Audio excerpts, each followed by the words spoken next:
بسم الله الرحمن الرحیم. د سلام په وړاندې کولو سره مو د میدان وردګو ملي راډیو څخه تر دې مهاله لاندې او مهمو خبرونو ته هرکلی کوم. په میدان وردګ ولایت کې د کابل غزنی دوهم لاین سړک رغنیزې چارې په چټکۍ روانې دي.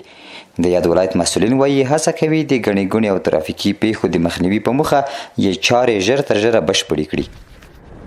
قطر کې د اسلامي امارت سفیر محمد سهیل شاهین وایي چې په ملګرو ملتونو سازمان کې اسلامي امارت ته د افغانستان د استازولۍ سپارلو په تړاو خبرې اترې او مشورې یو ښه اقدام دی.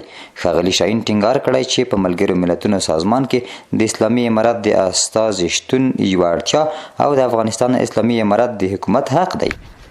د کور او ښار جوړولو وزارت وایي چې په کابل کې د نیله باغ د استوګنیزې پروژې ودانیزې چارې 30 سلنه بشپړې شوي او د پلان له مخې په چټکۍ سره روانې دي.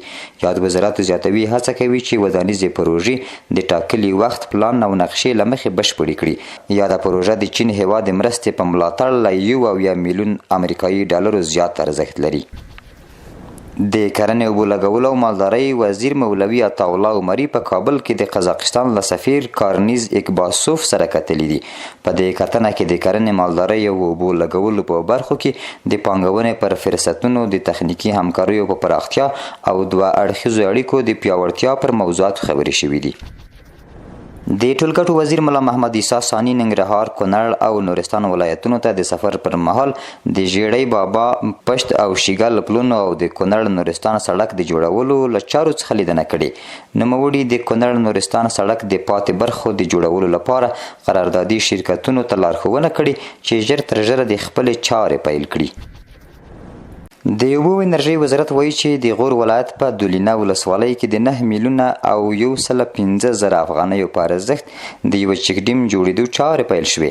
د یاد وزارت په وینا د دې پروژې په بشپړېدو سره به 500 کورنۍ پاکو اوبو ته لاسرسی پیدا کړي. د دې پروژې مالي لګښت د اوبو انرژۍ وزارت له پراختیایي بودیجې څخه ورکول کیږي. او د عامې روغتیا وزیر د راستنېدونکو هیوادوالو د روغتیایي خدماتو ارزونې په موخه تورخم ته سفر کړی دی.